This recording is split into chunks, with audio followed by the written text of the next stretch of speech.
Heather is the widely acclaimed speaker, trainer, and consultant who literally wrote the book on search engine marketing. 2 books, in fact. The Findability Formula, the easy non-technical approach to search engine marketing, and the brand new Thumbnomics, the essential business roadmap for social media and mobile marketing. Her writing and in-demand keynotes and workshops are delivered with the same witty, no-geek-speak style that's managed to demystify internet marketing for countless business owners. This is Pat and Linda Pirelli. Now, I was speaking to a CEO group in Chicago. I met a gentleman, very tall CEO, and he's got a black Stetson hat on, pearl button shirt, crease blue jeans, and custom cowboy boots. This is no ordinary CEO. This gentleman is Mark Weiler. He's president of Pirelli Natural Horsemanship. Anybody know who Pirelli is? Anybody? Great. So if you haven't, anyone seen The Horse Whisperer with Robert Redford? Do you remember that movie? It's a chick flick. The guy says it's okay to admit that you saw it, maybe. So this is actually the real Horse Whisperer. He's real. And we've been working with him for 3 years. Now, the interesting thing that Mark shared with me that day is that their business had flatlined. They hit the front of the recession. Discretionary income went out the door. The problem is that they had made a career out of training people and their horses around non-abusive horse behavior. No bridles, no bits, no saddles, just you and the horse. 30,000-acre ranch, people fly their horses from all over the world to train here. And can you imagine how much that costs to fly a horse? I can't even imagine what it costs to fly a cat, let alone a horse. So these people are seriously committed. Now, when they go to Google, what do you already know about someone who types natural horsemanship into Google? What do you already know about them? What's that? They're already interested? That's right. What else? They usually have money. I love it. Yes, they usually have money. But the problem with this is 22,000 searches a month. Anyone do math here? What's that times 12? A lot? Is that what you said? Thank you. There's always a gearhead somewhere in the front row, right? 266. So this is a great number, but it's not enough to support a multi-million-dollar business. Now, what we do know about the word natural horsemanship is they invented it. It's their term. So anyone who types this term in already knows about Pirelli, right? That's not going to help them grow their business, is it? So what about Penny and her horse Flower? Penny kicks, Penny bites. Actually, it's not Penny, it's the horse, Flower. Flower bites, Flower kicks. The parents are looking at Penny like the horse has got to go. She turns to Google. People ask things of Google they wouldn't even ask their own mother, right? Addicted to painkiller, help. Wife is an adulterer, help, right? They put all kinds of things into that search box. So what we need to do is connect with Penny, and all of you have a Penny. So remember when Tony on the first day talked about you need to find a new customer? Do you remember he said that? How do you find a new customer? It's by connecting in a way that they think, not you. The problem is that we're all so close to our own businesses that it's hard for us to see outside of that realm. So what we have to think about is 167,000 searches. What do we got going on there times 12? What's that times 12 down here? Times 12, 167,000.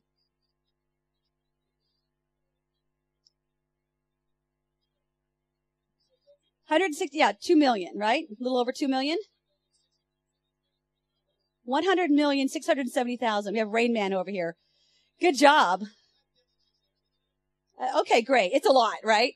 So will that change their business? I can't hear you guys. Yes. So if you're going to grow your business, you've got to figure out where have I saturated my market, and then how do I get above that to people who don't know us but should? And that's what Pirelli was suffering for. They had saturated their market at 22,000 searches a month, a little over 250,000 searches a year. They had completely saturated that market. There was no room to pull any money out of their wallets. And when the economy hit, they really needed to reconsider their options. So what we had to take a look at is Penny and her horse Flower. Flower kicks, Flower bites, Flower won't trail her. What's the pain? She turns to Google. She hasn't seen the Horse Whisperer. In fact, she probably doesn't even know Robert Redford. She knows maybe the wrinkled Robert Redford, right? But not the Robert Redford that I know. And so what we started looking at is at horse training, 167,000 searches a month. And Pirelli is nowhere to be found. Why not? What's going on? That's right. They had a certain wrong keyword phrase in mind. And when I said, you know what? You've already saturated natural horsemanship. So they had discretionary income. They had people that need it. They want it. They don't need it. So we had to really scratch a little deeper. So if they're not findable under horse training, it's because they're not using that phrase. Google is a non-emotional, non-intuitive robot. They also had a huge problem with another Pirelli on the market. Anyone? Tires. So what we did is we looked at their Google Analytics. 50% of their traffic was actually misspellings for the word Pirelli tire. Now, who's the rightful owner of the word Pirelli? Pirelli tires or Pirelli horses? What do you think? Well, Pat was born with that name. I think he'd probably think he was the rightful owner of that name. But the users kept spelling it wrong. It was interesting when I was doing research. Is Tim Odom here this morning? Thank you, Tim. He and I had a fantastic conversation, and we talked about the sophistication level of your audience, and they want these things. They're a very discerning audience, as is the Pirelli audience. They know what they want, know when they want it, and they know the pain around selecting the wrong services and tools. They know the pain. And for Penny, she's got some serious pain. So when we started digging in, we started looking at, okay, what's really going on? So does anyone know why? Let's go back for a minute. Let's all take a minute and go way back to the beginning when Google was first developed. It was a Stanford research project. Larry Page and Sergey Brin were challenged by their professors that morning to come up with something because they were frustrated. They could not find the content that was being published by professors and doctoral students. They couldn't get access to that material. So they're like, how can I come up with an engine or a database that lets me access that quickly? Because I don't want to wait until those documents are published. That could take forever to get into the library. So they were challenged that day by their professors to come up with something. So they figured out that the model should be term papers. Y'all remember when you wrote your last term paper? As painful as that might be, go back there with me. I want you to start looking at your website with a fresh eye. I want you to look at it as if Google was looking at every single page of your website as a separate term paper. Now, its job is to connect each page of your website with a specific search phrase. So this is why we care. It's all about search demand. So this is a 2012 HubSpot report. So I want you to look at this. A term like shoes, obviously that's an extreme example, has high cost and high competition. So I don't know about you, but I want low cost and low competition. Wouldn't that be the dreamland we all live in? Low cost, low competition, yay. But we don't get that. And unfortunately, those phrases are incredibly expensive. It takes forever to rank under them. So then we want 2 to 3 keyword phrases like men's shoes, truck, accessories, something very generic like that. We're getting a little warmer, but it's not nearly good enough. How about Nike women's running shoe? Okay? So think about this, bright toolbox gold or truck toolbox gold. Now I've got a very specific, very warm. And what's interesting is that those 4 keyword phrases or longer have a 36% conversion rate. Anyone getting 36% conversion rate out of their shopping cart right now? Anyone? So what I want you to think about is it may be a lot of work to go through and retrofit your site. I'm not saying that this is not going to be work. But I want you to, because you attended this session, I want you to be smarter than your competition, and I want you to play harder and rougher. And I want you to look and say, you know what, I'm going to go back and look at all the pages in my website, and I'm going to make sure that I've used these longer tail keyword phrases. Because 70% of all searches that happen on the internet are long tail. They're 4 keyword phrases or longer. So think about how your website is structured and how we can start connect with that. So become findable under the right keywords. So some of the keyword phrases I want you to think about is coffee, television, pets. Very, very generic. These are super cold keywords. So remember, we're moving through this cycle super fast. Some people might type in truck, some people might type in truck accessory, whatever that phrase is, but they instantly think that was dumb. Why did I do that? And they move to something very quickly in their search process. So shopping keywords like Starbucks coffee, Sony television, pet store, bright truck toolbox. You know, something that's really specific where we know the make and model that they're looking for, but we can learn so much more than just this. Then we're looking at purchasing keywords like Starbucks coffee shops in downtown Denver. What do we know about that person now? We know where they live. What else do we know? They love Starbucks. Thank you. When do they want it? Now. Now is the phrase that should get everyone excited, right? We want them to be ready now. When they hit that shopping cart, they got their credit card on the table and they're ready to buy. I don't know about you, but I don't want to waste any time on cold call keyword phrases that are informational and shopping in nature. It's a massive waste of my time. So I don't want to be focused on these. I want to be focused on phrases like this. Sony Plasma Television Repair. I know what brand they want. I know what their problem is. Their television's broken. And I know that they have a plasma, which I specialize in. How about this one? Pet store with exotic bird food Dayton, right? Anyone have a bird in here? Anyone bird people? Okay, good. They're weird. Let's just say it, all right? Bird people are different, okay? They care deeply about this really annoying creature, right? But they have a lot of invested in this, just like in your car, guys, right? They have a lot invested. Okay, I have to admit something. I've been watching the History Channel a lot, and I am absolutely addicted to Counts Customs. Anyone seen this show? Okay, I think I have a little thing for Danny. It kind of makes my husband uncomfortable, actually. I know he's in Vegas. My husband was really worried I was going to hunt him down, right? So I'm not really a car girl, but I think I might be becoming a car girl thanks to Danny. Anyway, I digress. So what I want you to do, are you guys up with working with partners just for 5 minutes to try to figure this out? So what I'm going to do is I'm going to ask you to buddy up with the person next to you. And here's what I want you to do. I want you to turn to page 4 of your handout. Page 4. What we're going to do is we're going to walk you through this cycle. Now I'm going to give you 5 minutes, so you have to work fast. So between the two of you, I want who's A and who's B. Raise your hand. Who's A in your group? A's, put them up. Type A's, put them up. Okay, everyone up? Okay, A's, stay with me. A's, what I want you to do is I want you to work with B. I want you to brainstorm these informational shopping and buying phrases.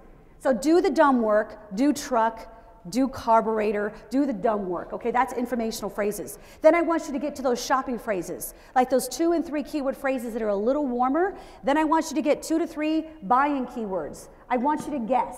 It's okay to guess because I'm going to show you how Google sees that. We're going to see how close the two of you are together. Okay, I'm going to give you 5 minutes. Work fast. We'll get some music on if we could.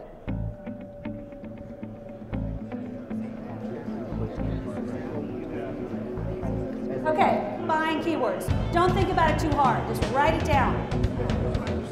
Sometimes we have to go back to the beginning and think about what our audience really wants.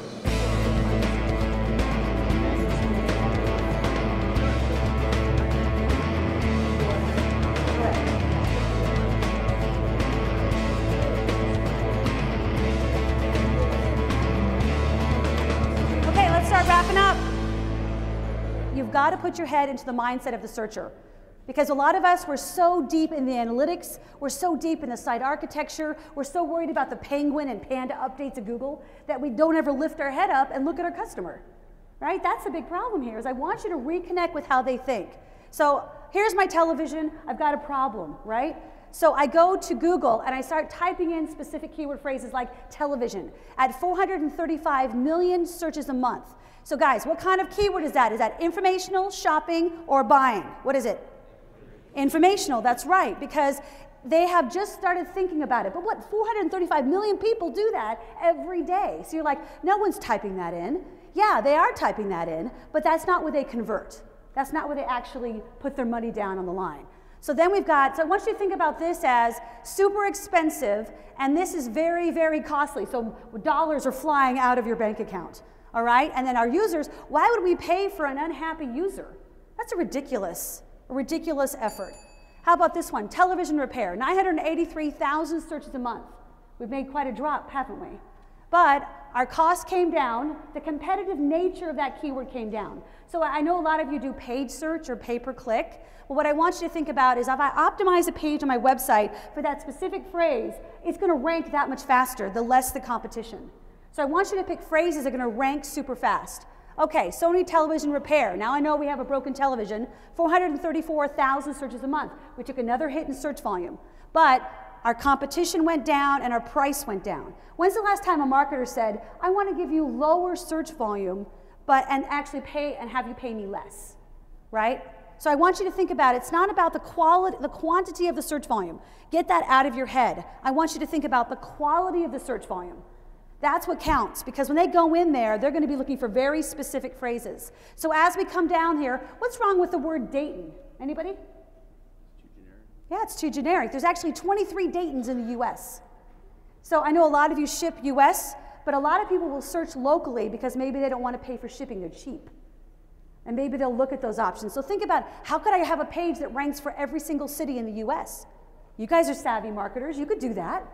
They just don't know that option exists. You could say, you know what, once they get to that Dayton page, you could say, you know what, we free ship and we guarantee it. Why not? You could be their local US provider.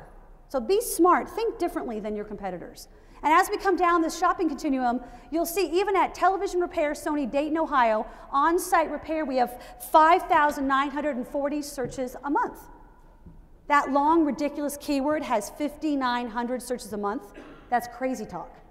But that's how people have become, right? They know that the longer the keyword phrase, the warmer the search results are going to come out. Guys, thank you so much. It was a pleasure meeting all of you, and best of luck with your findability. Thank you.